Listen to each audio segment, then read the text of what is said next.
The lobby hums with the low echo of footsteps and distant voices, sunlight bouncing off glass walls that reveal everything and conceal nothing.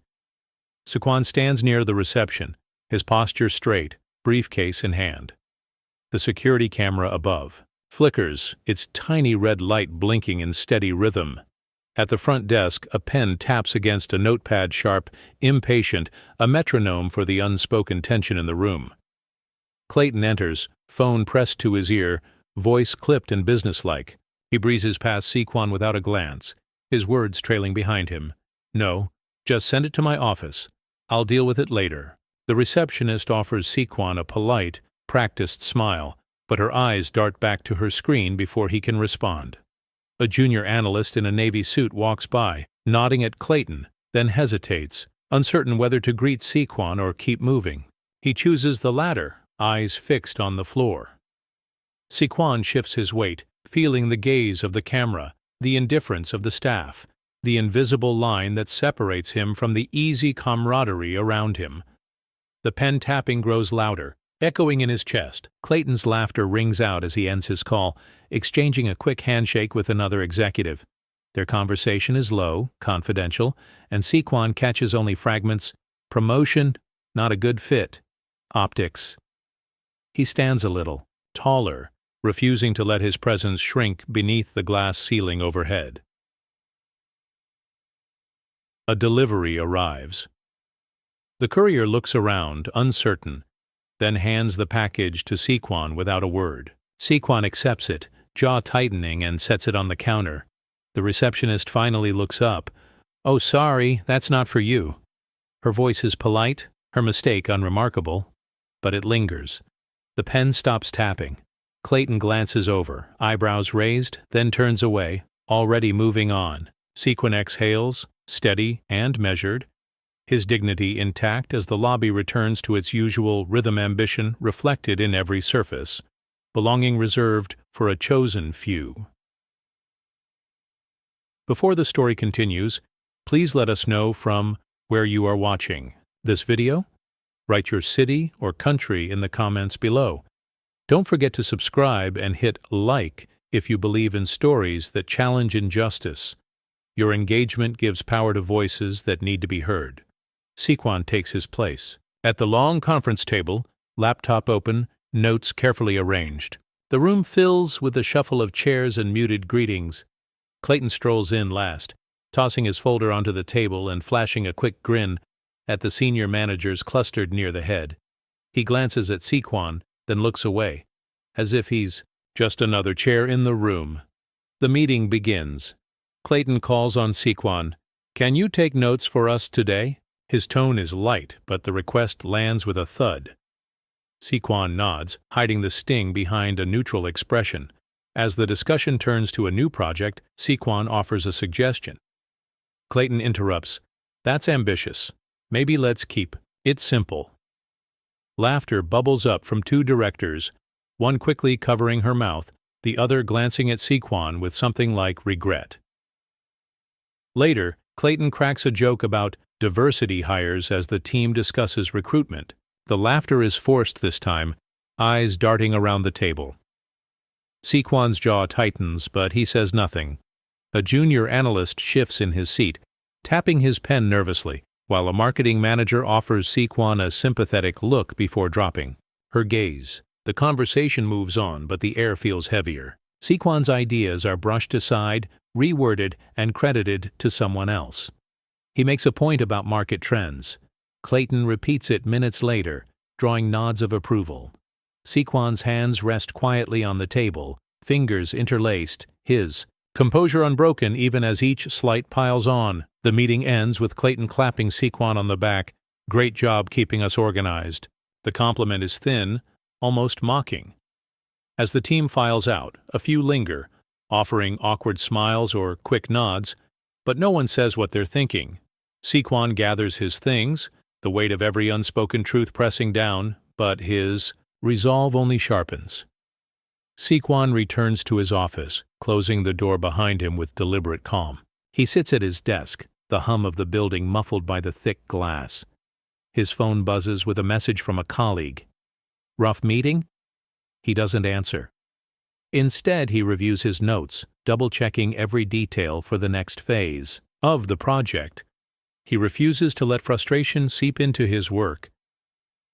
Later in the hallway, Clayton passes by, offering a quick nod and a comment meant to sound friendly. "Hope you're not taking things too personally." Sequan meets his gaze, eyes steady, voice even. "I'm here to do my job."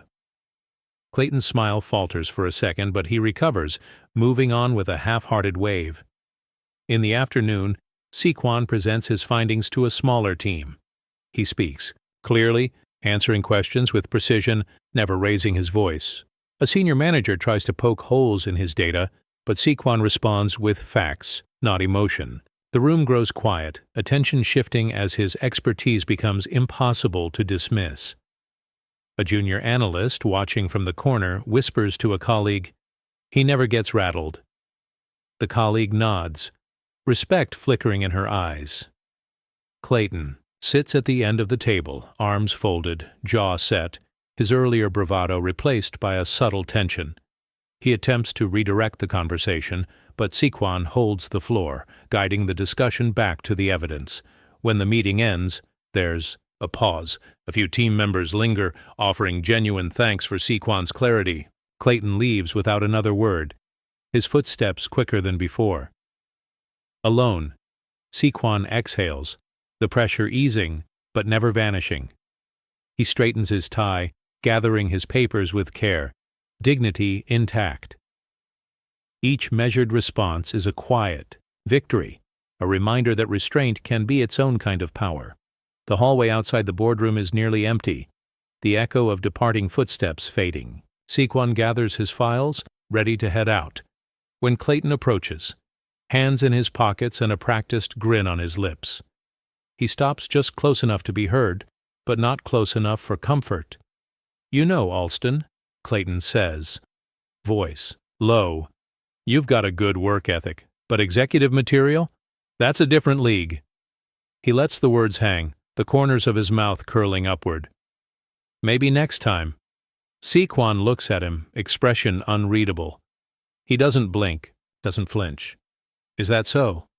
His tone is calm, each word measured.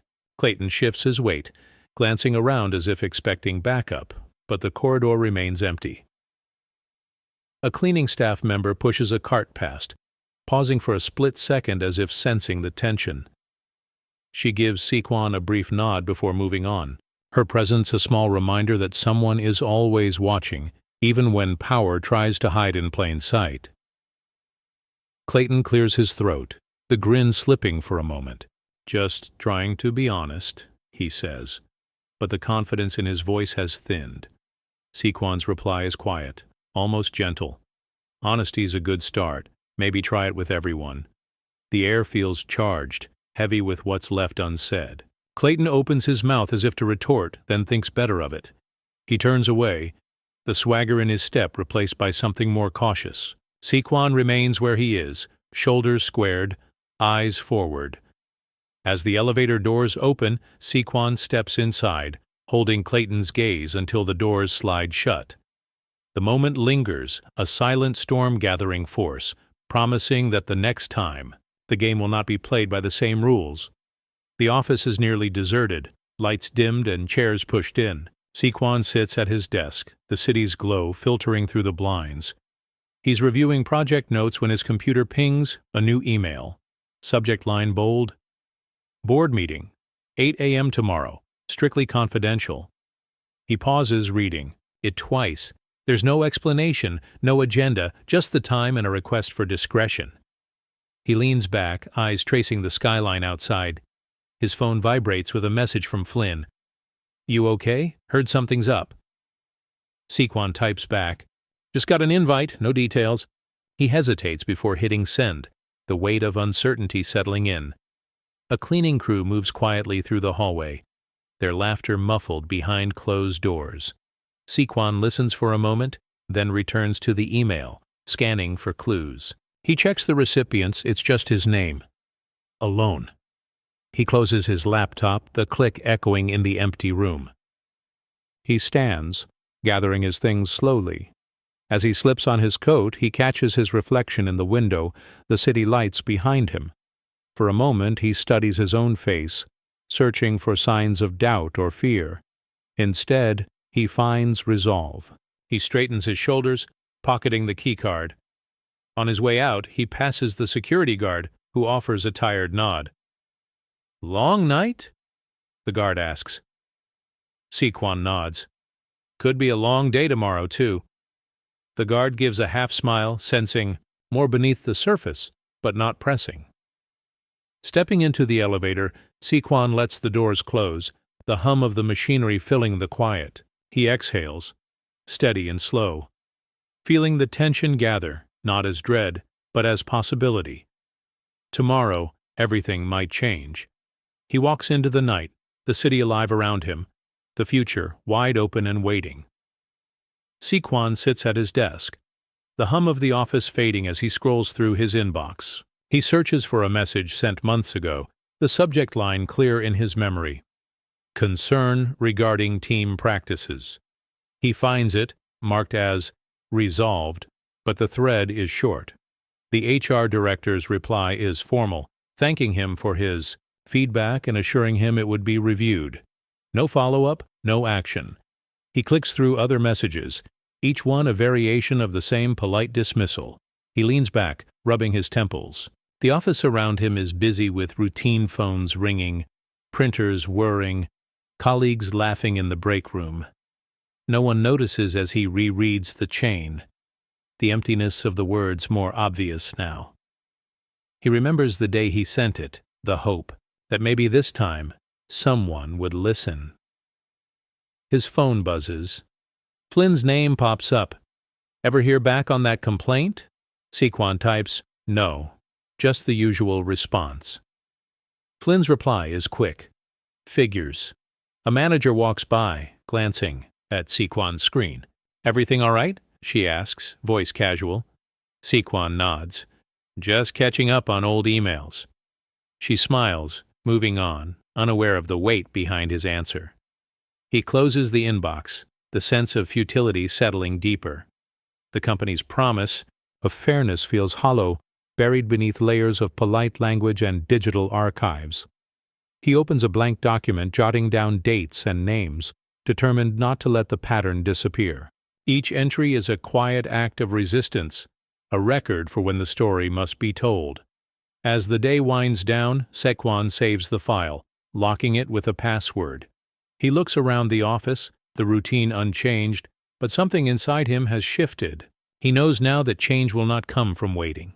It will have to be demanded, documented, and brought into the light. Sequan steps into the building, new ID badge clipped to his jacket, heart beating with a mix of nerves and ambition. The lobby is bright, full of morning energy. He heads for the elevator, briefcase in hand, rehearsing names and titles in his mind. As the doors slide open, a senior manager stands inside, glancing at Sequan's badge, then at the box he's carrying company swag for his new team. The manager doesn't introduce himself. Instead, he gestures at the box. "Delivery for HR?" His tone is brisk, distracted. Sequan hesitates, then shakes his head. "No, I'm starting today. Project management." The manager's eyebrows lift, but he doesn't apologize. He just presses his floor and turns away, staring at his phone. The ride is short, but the distance feels longer. Sequan stands tall, refusing to shrink. The elevator stops. The manager steps out first, not looking back. Sequan follows, greeted by the receptionist's cheerful, "Welcome." She hands him a folder, her smile genuine, but her eyes flick to the manager, as if seeking approval. In the hallway, Sequan passes a group of employees chatting by the coffee machine. Their conversation quiets as he approaches, then resumes as soon as he walks by. He finds his desk, sets down the box, and takes a deep breath. The office buzzes with routine, but he feels the invisible line drawn around him, one that says, "You're new and you're different." A junior analyst stops by offering a handshake. "First day?" she asks.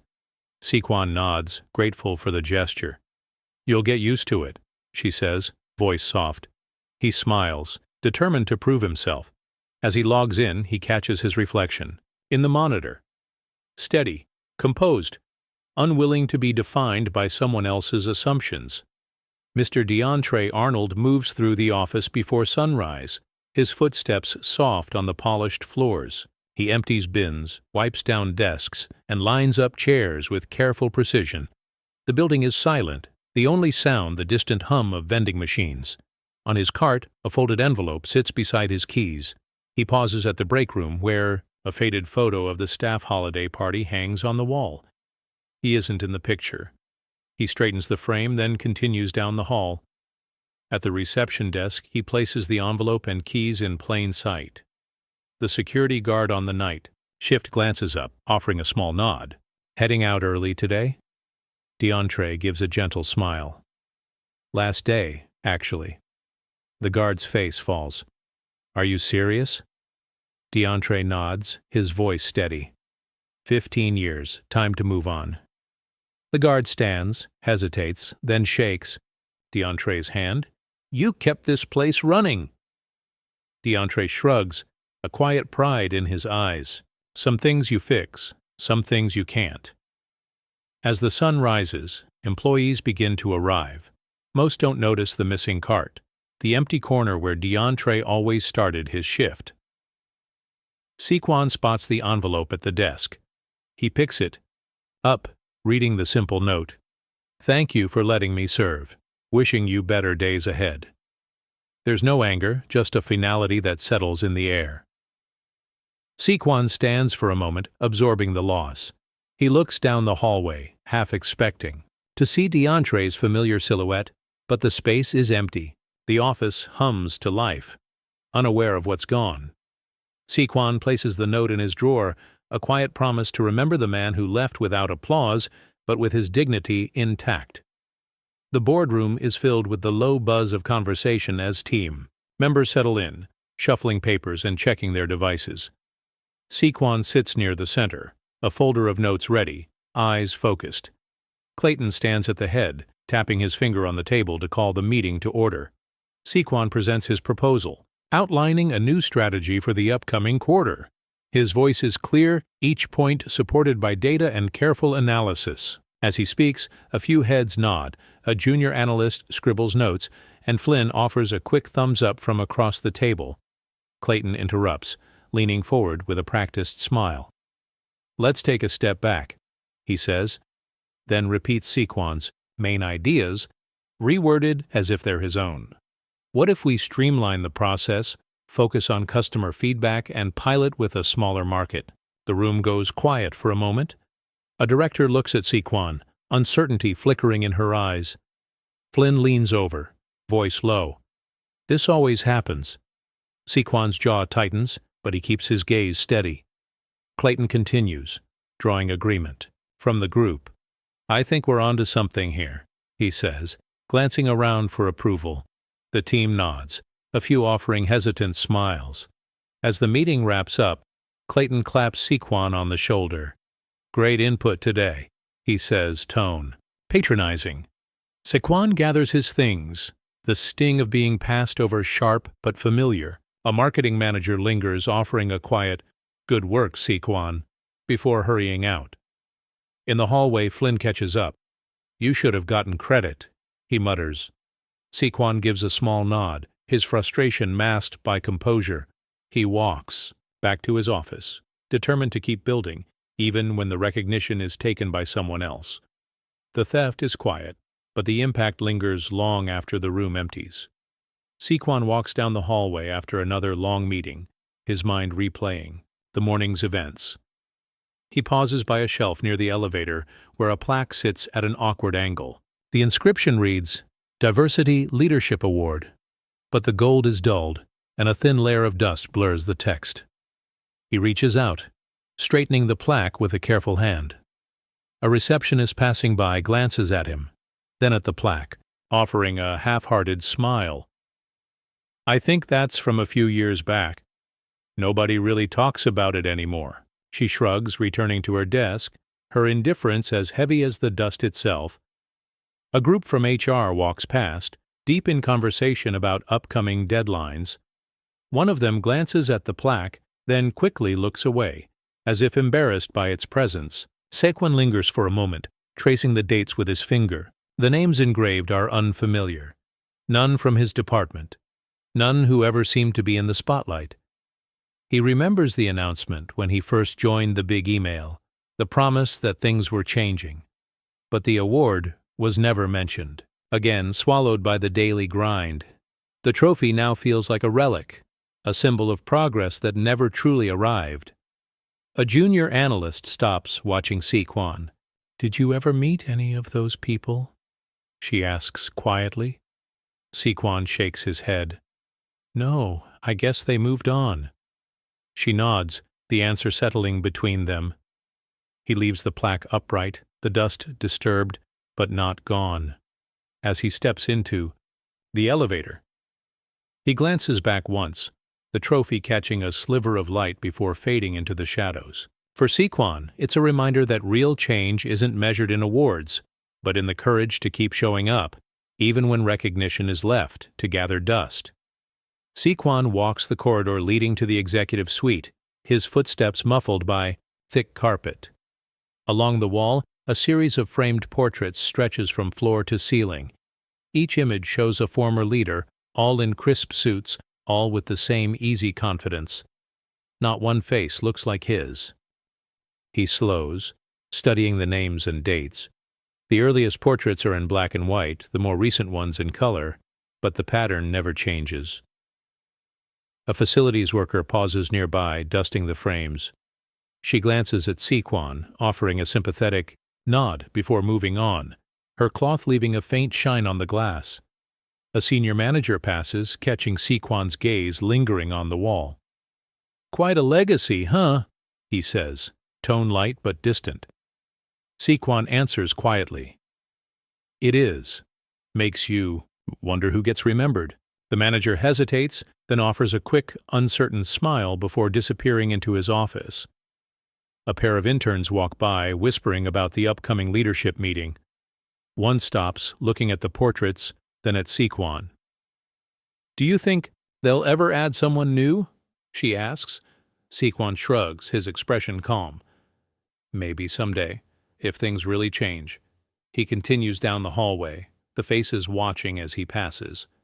The absence is louder than any insult, a silent message, about who belongs and who is left out.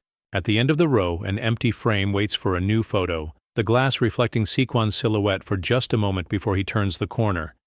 The office buzzes with routine, but the memory of the wall lingers. Sequan carries it with him, a quiet resolve building. He knows that true legacy isn't found in the frames on the wall, but in the doors opened for those who follow. The office is nearly empty, the glow of Sequan's monitor the only light in his corner. He sits hunched over his keyboard, eyes scanning lines of numbers and names. Salary figures, promotion dates, performance scores. Each cell telling a story the company never intended to share. He types quietly, cross-referencing old review documents and archived emails, building a record that can't be brushed aside. Flynn stops by, a paper cup in hand, voice low. "You're still here?" Sequan nods, not looking up. "Just finishing something." Flynn lingers, watching the screen. "That's a lot of data." Sequan's answer is measured. "It's overdue." He highlights a row, pausing as the pattern becomes clear. Promotions clustered in certain departments, raises given out like clockwork except for a handful of names, his included. He scrolls back, double-checking, the evidence undeniable. The spreadsheet grows, each entry a quiet challenge to the way things have always been. A cleaning crew moves through, chatting in Spanish, their laughter a brief comfort. One of them glances at Sequan, offering a thumbs up as she empties a bin. He smiles back, grateful for the moment of solidarity. Flynn sets the cup on the desk. "You ever think about just letting it go?" Sequan shakes his head. "If I do, nothing changes." Flynn nods, respect clear in his eyes before heading out. Sequan saves the file, password protected, and sends a backup to his personal drive. He leans back, rubbing his eyes, the weight of what he's found settling in. The office is quiet now, the usual noise replaced by a sense of purpose. He knows this isn't just about him. It's about everyone who's ever been overlooked. Every story hidden in plain sight. The truth is in the numbers, and he's ready to make them count. Sequan sits in the break room, phone in hand, the hum of the vending machine filling the space. Flynn slips in, glancing over his shoulder before sliding a folded note across the table. "Read this when you're alone," he murmurs, voice barely above a whisper. Sequan nods, pocketing the paper. Later, in the solitude of his office, Sequan unfolds the note. It's a list of names and brief account stories of missed promotions, sudden transfers, whispered warnings to keep your head down. Each line is a different handwriting, some shaky, some bold, all anonymous. The stories echo his own experiences, a pattern emerging in the shadows. He types out the testimonies, compiling them into a document. As he reads, his jaw tightens. One entry stands out. "I was told I'd be next for advancement. Then my project was reassigned. No explanation." Another. "HR said I was overreacting. I stopped speaking up." The words are raw, the pain fresh. A junior staffer knocks, hesitating at the door. "Is it true?" she asks quietly. "About the pay gap?" Sequan meets her eyes. "It's not just about pay. It's about who gets to belong." She nods, understanding more than she says, and slips away. Flynn checks in again, voice hushed. "People are scared, but they trust you." Sequan nods, feeling the responsibility settle on his shoulders. "We have to be careful, but we can't. Stay quiet." He encrypts the file, saving it alongside his spreadsheet. The office outside buzzes with routine, but Sequan feels the current shifting. The whisper network is growing, voices once silenced, now finding each other in the dark. He knows the risk, but also the power in numbers. The foundation beneath the company is starting to tremble, and this time, the truth won't stay hidden. Sequan sits at his kitchen table late at night, the glow of his laptop illuminating the stack of evidence before him. His phone buzzes with a message from Flynn. "Check Twitter." He hesitates, then opens the app. At the top of his feed, a tweet with a screenshot of his spreadsheet is exploding likes, retweets, and comments multiplying by the second. The caption reads, "This is what systemic bias looks like. Chart truth at work." He scrolls through the replies. Some are shocked, others angry. "How did they hide this for so long?" one user asks. Another, "I worked there. This is real." The company's official account posts a vague statement about valuing diversity, but it's quickly drowned out by calls for accountability. Flynn calls, his voice tense. "It's everywhere, man. You started something." Sequan's hand trembles, not from fear, but from the adrenaline of finally being heard. "I didn't mean for it to go public like this," he says quietly. Flynn reassures him. Maybe it's what needed to happen. His phone keeps buzzing. A reporter requests an interview. A former colleague sends a message. "Thank you for speaking up." Sequan's inbox fills with stories from strangers, people who've felt the same sting, the same quiet exclusion. Each message is a reminder that he's not alone. Across town, Clayton sees the tweet. He slams his laptop shut, jaw clenched. In the office group chat, managers scramble to respond, their usual confidence replaced by panic. Sequan sits back, exhaling slowly. The world outside is quiet, but online, the truth is spreading fast. For the first time, the company's secrets are out in the open, impossible to ignore or bury. Sequan knows there's no turning back. The reckoning has begun, and this time the story belongs to those who lived it. The boardroom is tense, blinds drawn tight against the morning sun. Executives shuffle papers, avoiding each other's eyes. A senior partner clears his throat, voice thin. "We can't afford this kind of attention." His words hang in the air, heavier than any policy manual. Clayton sits rigid, tapping his pen against the table, gaze fixed on the wood grain. A junior board member, cheeks flushed, whispers, "It's all over the news." They're calling for resignations. Another director, usually unflappable, fidgets with her bracelet, glancing at her phone every few seconds. The CEO leans forward, steepling his fingers. We need a statement, something decisive, now. Clayton finally speaks, his tone brittle. We've always handled things internally. This is different. He looks around, searching for support, but finds only anxious faces. A compliance officer, voice barely above a murmur, says, ignoring. It isn't working anymore. Sequan enters, calm but alert, a folder tucked under his arm. The room is quiet. The CEO gestures to an empty seat. Mr. Alston, have you seen the reports? Sequan nods, meeting every gaze without flinching. I have. It's not just about headlines. It's about trust. The words land with force, drawing a sharp breath from the finance director. Clayton tries to regain control. We can't let this spiral. We need to show stability. Sequan's reply is steady. Stability without change is just stagnation. The room is still, the usual confidence replaced by uncertainty. The legal counsel, voice wavering, suggests, maybe it's time for real transparency. The CEO nods slowly, the decision settling in. The mood shifts, old alliances cracking under the weight of public scrutiny. Sequan senses it, the first real opening for truth to break through. The meeting ends with no applause, just the quiet. Knowledge that the old ways are finished. Monitors flicker across the office, red numbers crawling lower with every tick. Employees gather in small groups, watching the company's stock price sink, their conversations hushed. The finance team huddles by the window, one analyst running a hand through her hair, another gripping a stress ball so tightly it squeaks. Every screen flashes breaking news, the company's name paired with words like scandal and crisis.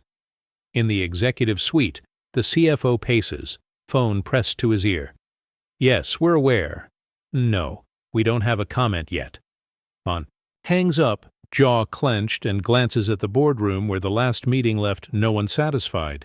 A marketing manager checks her portfolio, lips pressed in a thin line, while a junior associate stares at his retirement account, silent.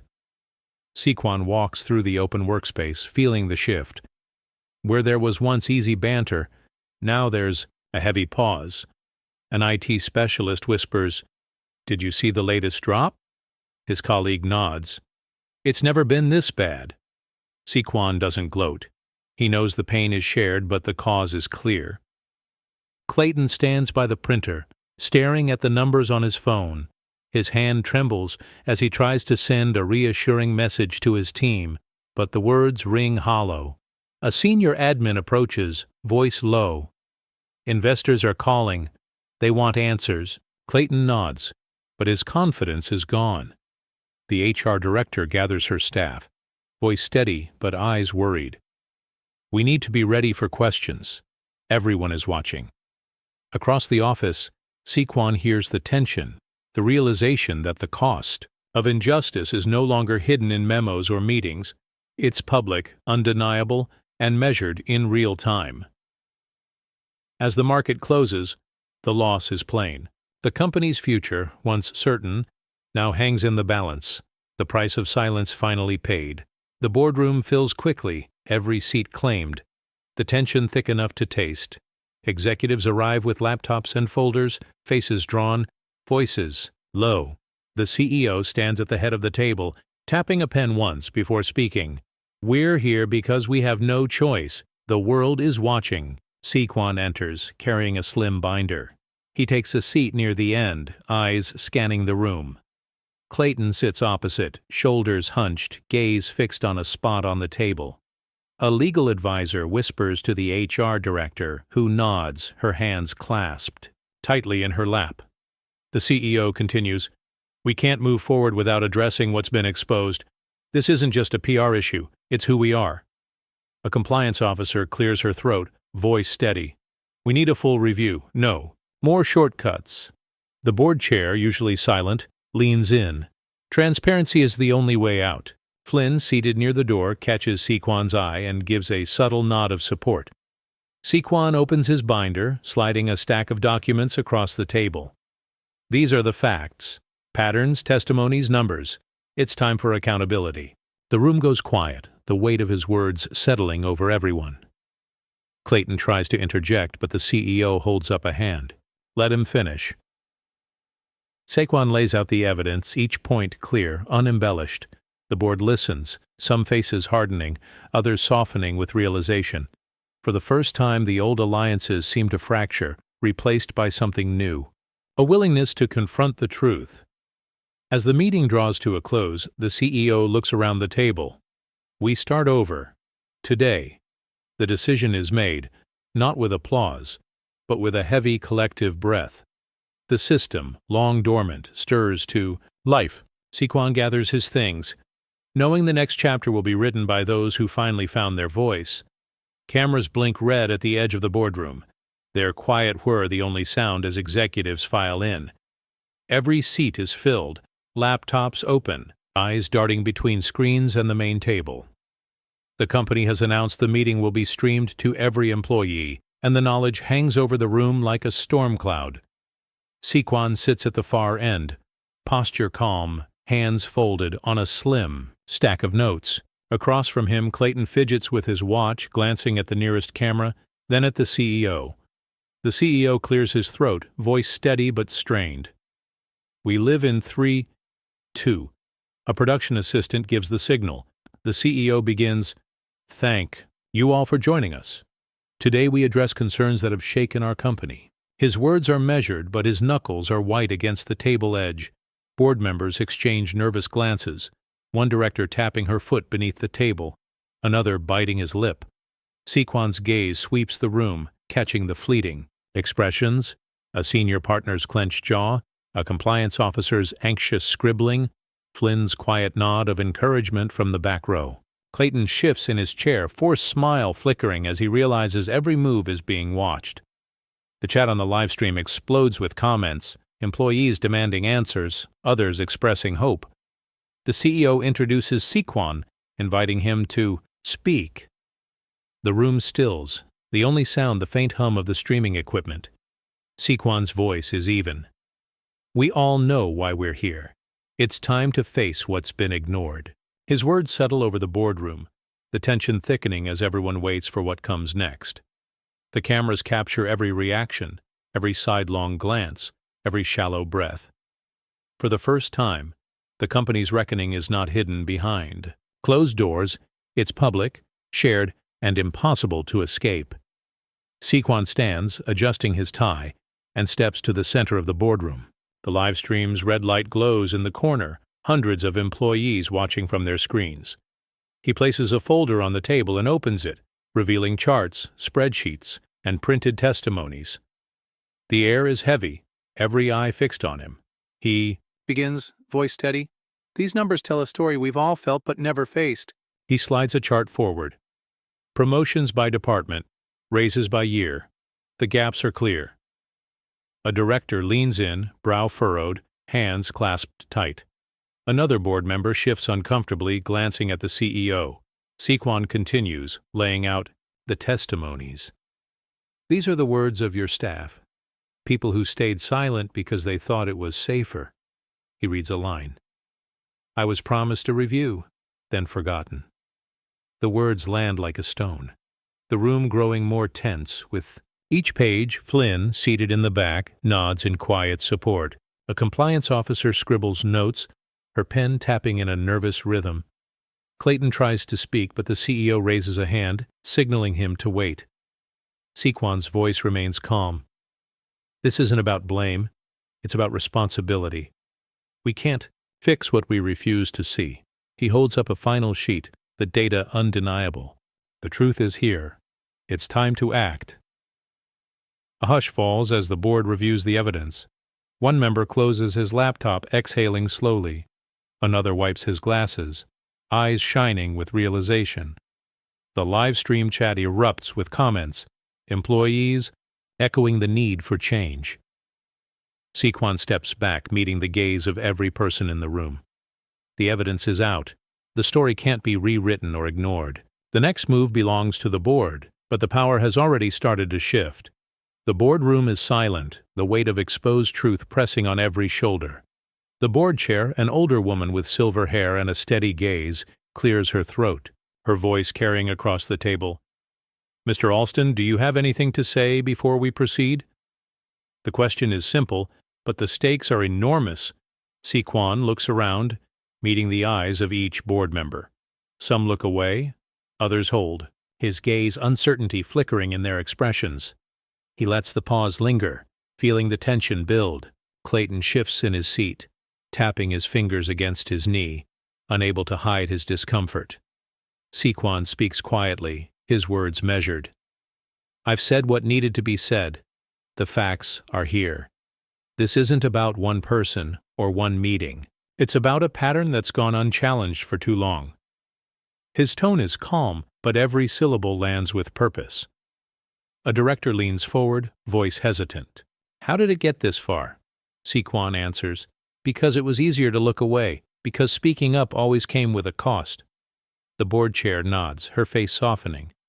"Thank you, Mr. Alston." Clayton tries to interject, voice strained. "We've all done our best." The chair raises a hand, cutting him off. "We're not here for excuses." The room stills again, the shift in power unmistakable. Flynn, from the back, offers a small, encouraging nod. Sequan acknowledges it, with a glance, then returns his focus to the table. The board chair closes her folder, looking at her colleagues. It's time for a decision. The moment hangs, thick with consequence. Sequan's restraint, his willingness to let the facts speak, changes the room. The old certainty is gone, replaced by a new awareness that what happens next will define them all. Clayton sits rigid, the boardroom's fluorescent lights casting sharp lines across his face. His hand trembles as he reaches for his water, nearly knocking the glass over. The eyes of the board are on him now, not with admiration, but with expectation and doubt. He tries to steady himself, but his voice betrays him. He clears his throat, searching for words. I thought we were doing what was best for the company." His sentence trails off, the usual assurance gone.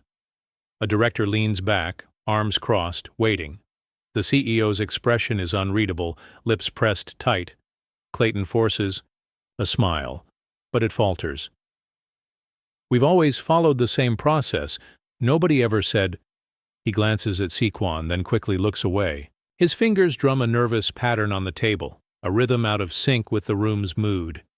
A compliance officer speaks up, voice direct. "You were told, more than once." Clayton's shoulders sag.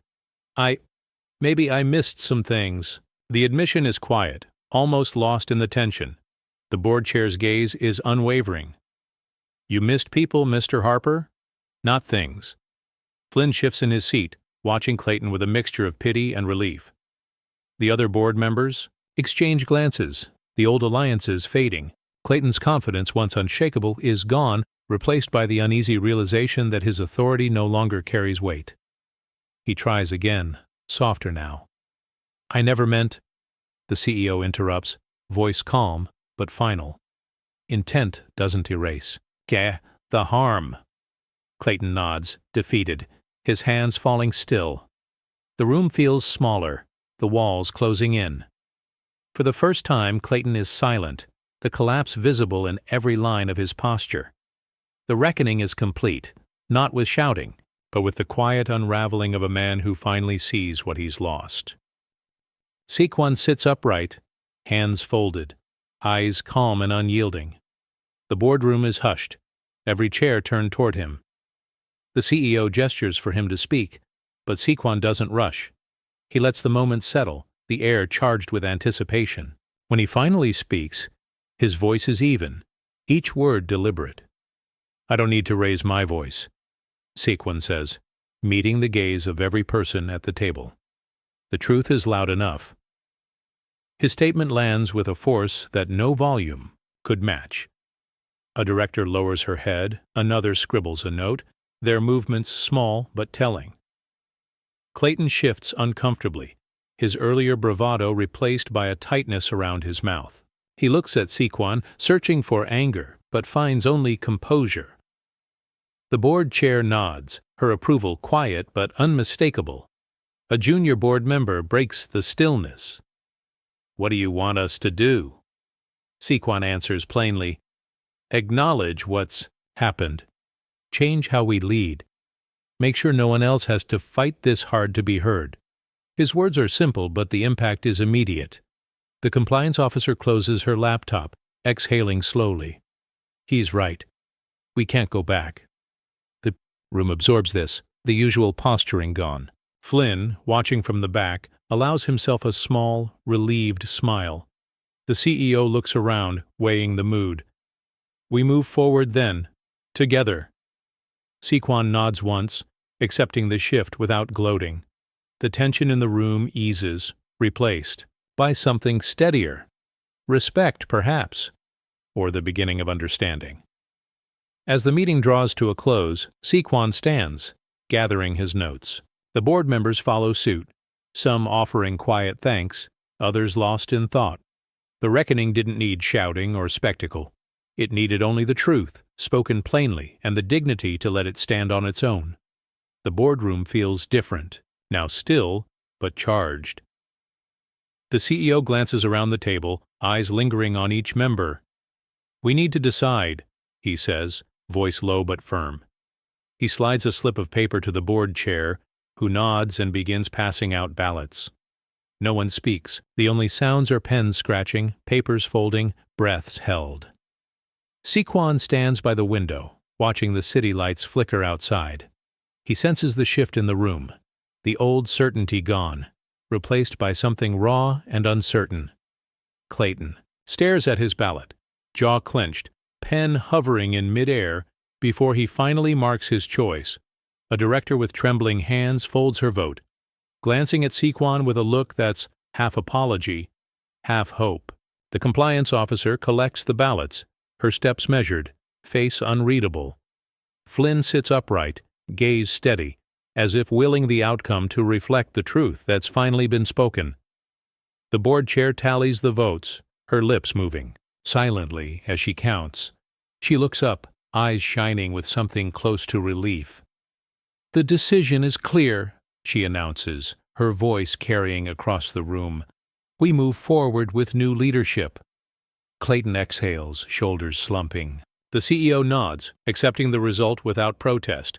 The compliance officer offers Sequan a faint, genuine smile. Around the table, board members exchange glances, some resigned, some quietly optimistic. Sequan returns to his seat, feeling the weight of the moment. The power dynamic has shifted, not with outbursts or accusations, but with a series of choices made in quiet resolve. The company's future, once guarded by habit and fear, now stands open to change. As the meeting ends, the chatter is subdued. No one rushes to leave. The silence is heavy, but it's no longer oppressive. It's the sound of something old breaking, and something new beginning. The board chair stands, her hands steady as she holds the final tally. She clears her throat, the room's attention snapping to her. "The board has reached a decision," she says, her voice carrying a new authority. Effective immediately, Sequan Alston is appointed CEO. The words settle over the table, drawing a collective breath. Sequan remains seated, absorbing the announcement. He doesn't smile, simply nods, his gratitude quiet but unmistakable. Across the table, a director offers a respectful nod, while another closes her laptop, relief flickering across her face. Flynn grins from the back, pride shining in his eyes. Clayton sits motionless, his hands clasped tightly in his lap. He doesn't protest. The fight has left him, replaced by resignation. The CEO, now outgoing, stands and extends a hand to Sequan. "Congratulations, the company needs this." The gesture is genuine, and Sequan accepts it with a firm handshake. A junior board member starts to clap, hesitant at first, but others join in. The applause grows, not thunderous but sincere. It's a sound of release, of a burden finally lifted. Some in the room exchange glances, uncertainty lingering, but the mood has shifted. The old guard's grip is broken, Sequan stands, meeting the gaze of each person in the room. "Thank you," he says, voice steady. "Let's get to work." The board chair smiles, the tension in her posture easing. "We're ready for change." The meeting adjourns. People linger, some offering congratulations, others lost in thought. The cameras capture every handshake, every quiet exchange, every hopeful glance. For the first time, the company's future feels unwritten, open to possibility. Sequan gathers his notes, leaving the boardroom with his head high. The decision is final, the moment undeniable. A new chapter has begun, and everyone knows it. Clayton gathers his belongings in silence, the weight of the board's decision pressing down on every movement. He slips files into his briefcase, hands shaking just enough for the zipper to catch. The boardroom empties slowly, colleagues offering polite nods or avoiding his gaze entirely. Flynn stands by the door, arms crossed, watching but saying nothing. Photographer from the company newsletter waits in the hallway, camera poised. The flash pops as Clayton steps out, momentarily blinding him. He forces a thin smile, but it fades before the next shot. A junior staffer whispers to a friend, "That's the last time he'll walk out as a leader." Clayton hears it, his jaw tightening, but he keeps moving. The elevator arrives with a soft chime.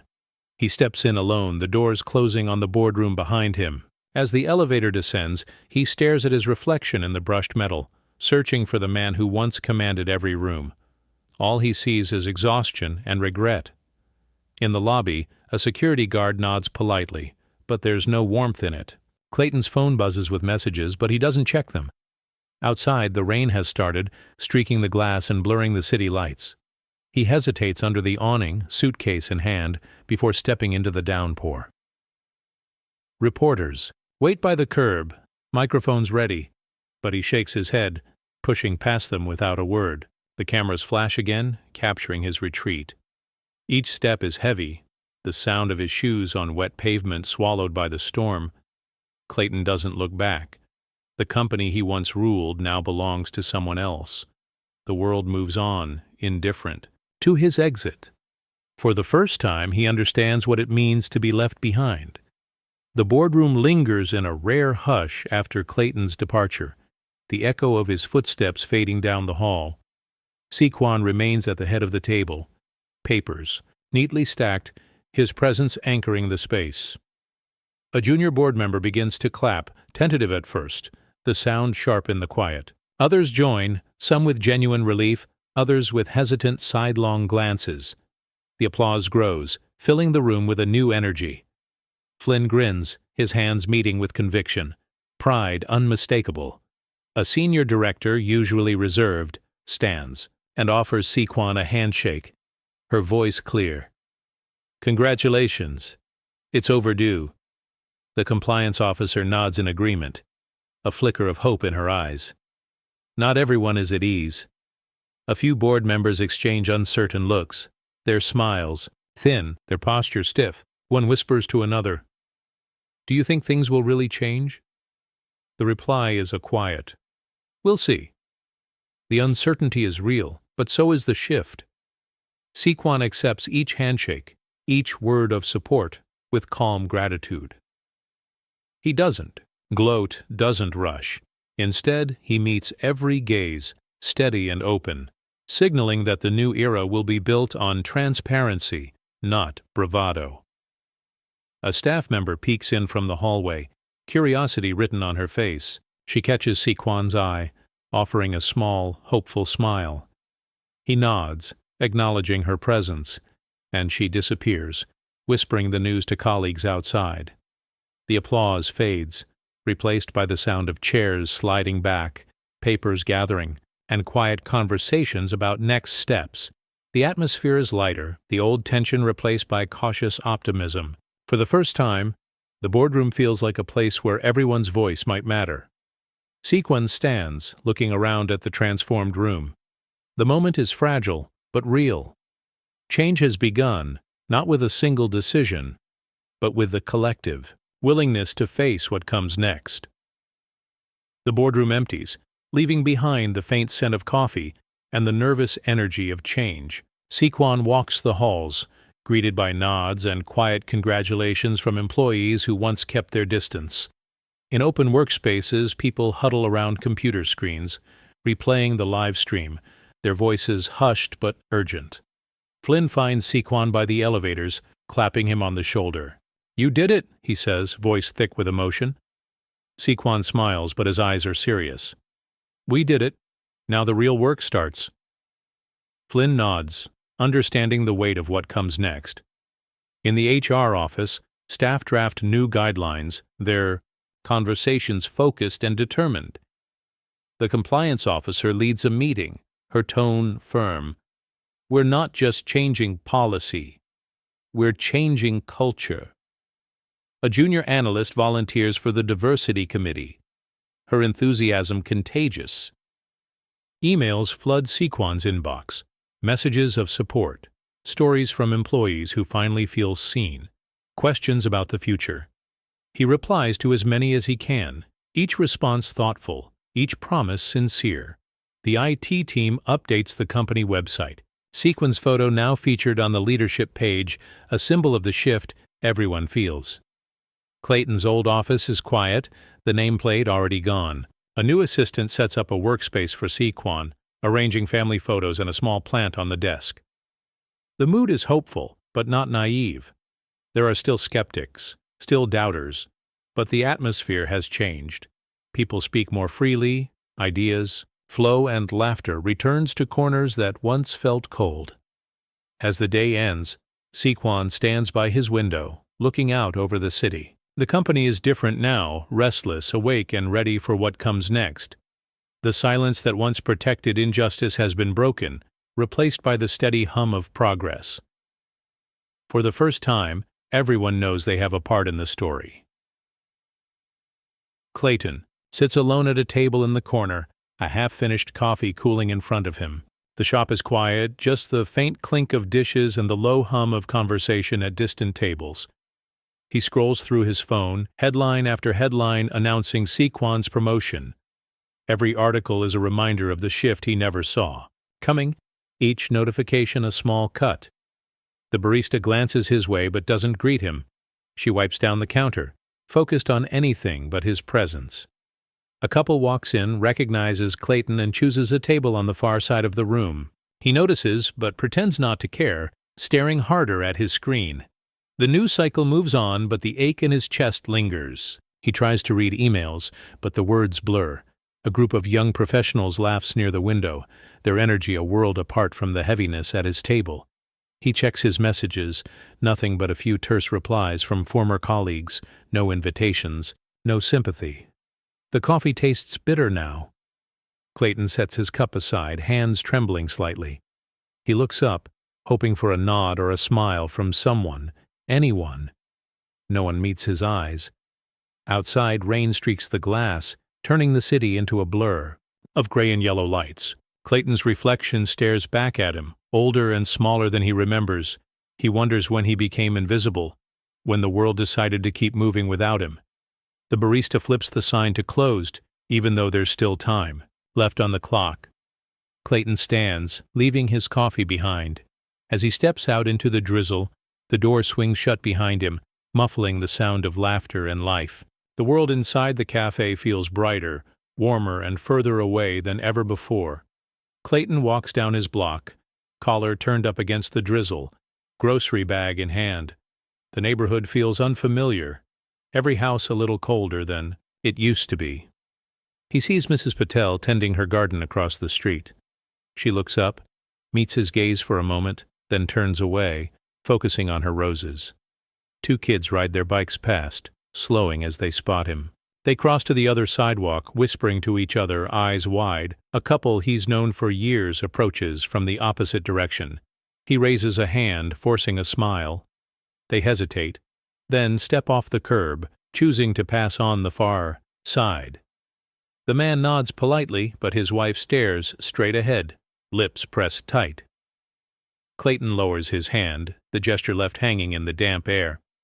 He passes the corner store. The owner, who once greeted him by name, is outside stacking crates. Their eyes meet, but the greeting never comes. Instead, the owner busies himself with the boxes, pretending not to notice. Clayton's footsteps sound louder on the wet pavement, each one a reminder of the distance that's grown between him and everyone else. He tries to catch the eye of a neighbor walking her dog, but she quickens her pace, tugging her pet along. The dog looks back, tail wagging, but the woman doesn't. Clayton slows, the weight of every averted glance settling on his shoulders. At his front door, he pauses. The street is quiet except for the gentle splash of rain in the gutters. He looks back, hoping for a wave, a nod, any sign that things might return to normal. But the world keeps moving, neighbors drifting further away, their silence louder than any words. Clayton unlocks his door and steps inside, the warmth of home now tinged with something colder. Clayton stands across the street from his old shop, hands deep in his pockets, watching as the morning crowd drifts in and out. The storefront windows gleam, freshly cleaned, and a new sign hangs above the door. Brooks Market, all are welcome. Inside, Maya Brooks greets each customer with an easy smile, her laughter carrying through the open door. A young boy tugs his mother's sleeve, pointing at the candy jars on the counter. Maya kneels down, asking his name, her voice kind and bright. The mother thanks her, lingering to chat about the new mural painted by local kids. The place feels lighter, filled with energy Clayton never managed to create. He sees old regulars returning, some bringing friends, others stopping to leave cards and flowers near the register. From his vantage point, Clayton notices how people linger now. A retired teacher sits by the window, reading the paper and sipping coffee, nodding at each newcomer. Teenagers gather at the back table, joking with Maya about their weekend plans.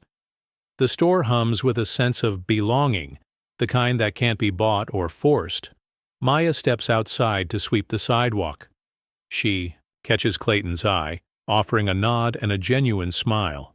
He hesitates, then nods back, feeling both welcomed and out of place. She waves to a delivery driver, thanks him by name, and holds the door for an elderly man carrying groceries. Clayton watches as the community he once thought he owned finds new roots without him. The shop's windows reflect the sunlight, and, for a moment, he sees his own faded reflection beside Maya's. The contrast is clear. Where he built walls, she opened doors. He turns away, the sound of laughter and conversation echoing behind him, a reminder that sometimes progress is as simple as a smile and an open door. The town hall is packed, rows of chairs filled with residents, business owners, and city staff. The mayor sits at the front, a stack of documents before him, pen poised. Council members exchange glances, the gravity of the moment settling in. A reporter snaps photos, the sound of the shutter punctuating the quiet anticipation. The mayor clears his throat. Today we signed a new anti-discrimination ordinance. It's overdue. He passes the first page to the councilwoman beside him, who signs with a steady hand. The document moves down the line, each signature a small act of accountability.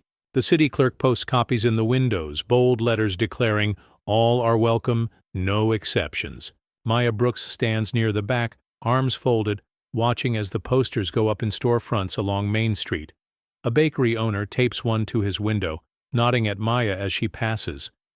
A teacher explains the new policy to her students, pointing to the sign and asking, "What does fairness mean to you?" The kids answer with hope in their voices. Outside, a group gathers on the courthouse steps. Some clap, others simply watch, the mood a mix of relief and determination. The mayor shakes hands with Maya, thanking her for her leadership. She smiles. It's a start. Now we have to live it. Clayton walks by, reading the words on the poster. He pauses, the message clear and unyielding. He moves on, but the impact lingers. The ordinance is more than just words. It's a promise, a public vow that the town is changing, even if slowly. As dusk settles, the new signs catch the last light, their message visible from every corner. The community's awakening is now written for all to see, a silent promise that the mistakes of the past will not be repeated. The future feels different, shaped by signatures and the quiet resolve of those who demanded better. The youth center buzzes with the sound of shuffling chairs and quiet anticipation. Amara stands at the front of the room, a circle of young interns gathered around her. She smiles, steady and warm, as she shares her story, how she faced exclusion, how she found her voice, and how change began with a single step forward. A girl in the back raises her hand, her voice barely above a whisper. "How did you stay strong when people didn't believe you?" Amara meets her gaze, her answer gentle. "I remembered who I was, even when they tried to tell me differently. I leaned on the people who saw me for me." A boy fidgets with his notebook, then blurts out, "Were you ever scared?" Amara nods. "All the time." But courage isn't about not being afraid. It's about doing the right thing anyway. The room grows quiet. Every face turned toward her, the weight of her words settling in. One of the interns, a shy student with big dreams, says softly, "I want to be like you." Amara's smile widens. Be better than me. Be braver. Help someone else when you get the chance. The group exchanges glances, a sense of possibility flickering between them. After the session, the kids gather around, asking questions, sharing their own stories of feeling left out or unheard. Amara listens, offering advice and encouragement, her presence a steady anchor. The director of the center watches from the doorway, pride shining in her eyes. As the afternoon sun streams through the windows, Amara looks at the hopeful faces before her. She knows the seeds she's planted today will grow, maybe slowly, maybe quietly, but they will take root.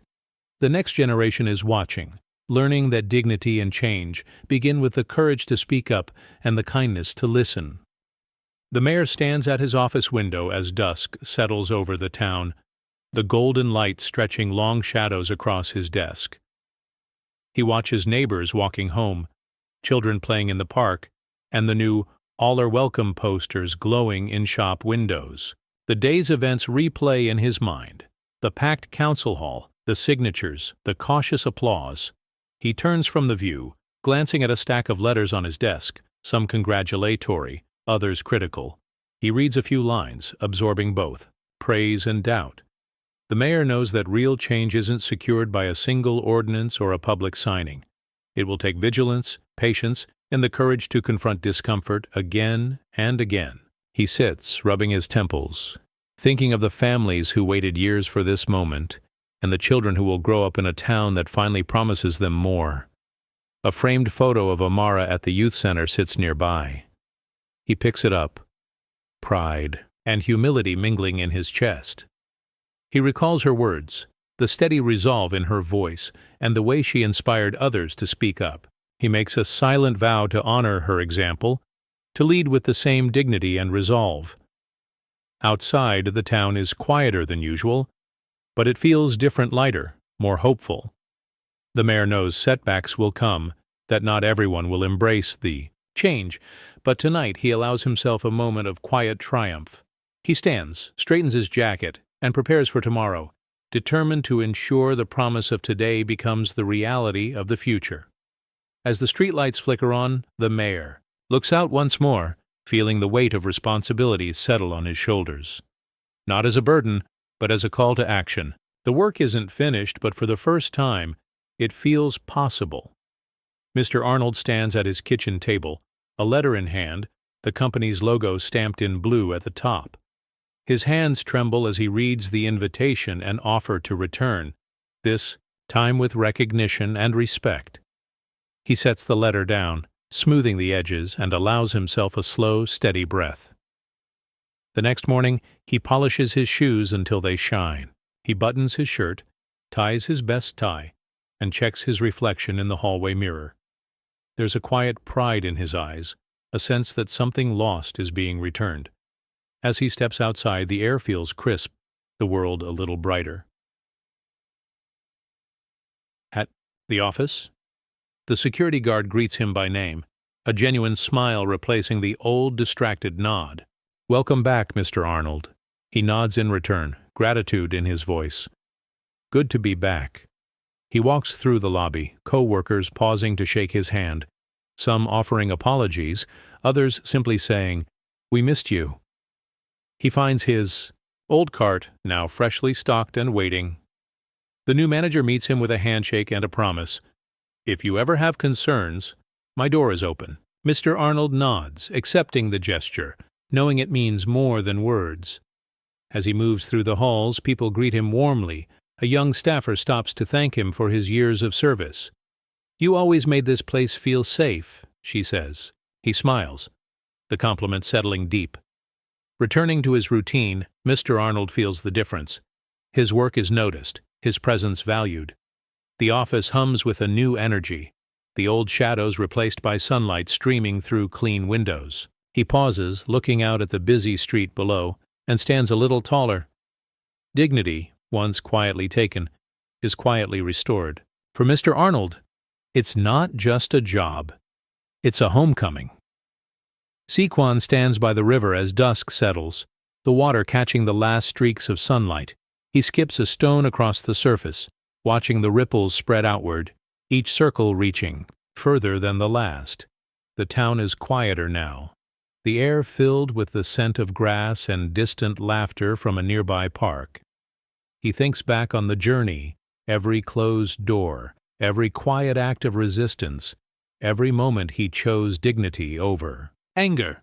The faces of those who stood with him come to mind. Flynn's unwavering support, Amara's courage, Mr. Arnold's resilience.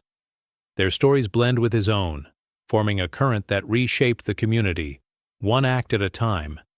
A child's voice calls out from the path behind him, asking a parent about the new signs in the windows. "It means everyone belongs here," the parent replies, their words floating on the breeze. Sequan smiles, feeling the truth of it settle in his chest. His phone buzzes with a message from a former colleague. "Thank you for what you did. Things are different now." He replies simply, "We did it together." The exchange is brief, but the meaning runs deep. Sequan closes his eyes, listening to the river's steady flow. He knows change is slow, sometimes invisible, but always moving. The real victory isn't in headlines or applause. It's in the quiet shift that lets people walk taller, speak louder, and dream bigger. As the sun dips below the horizon, Sequan tosses one last stone, watching the ripples reach the far shore. He stands, brushing dust from his hands, and turns toward home. The world feels new, not because everything is perfect, but because enough has changed for hope to take root. The future once uncertain now feels wide open.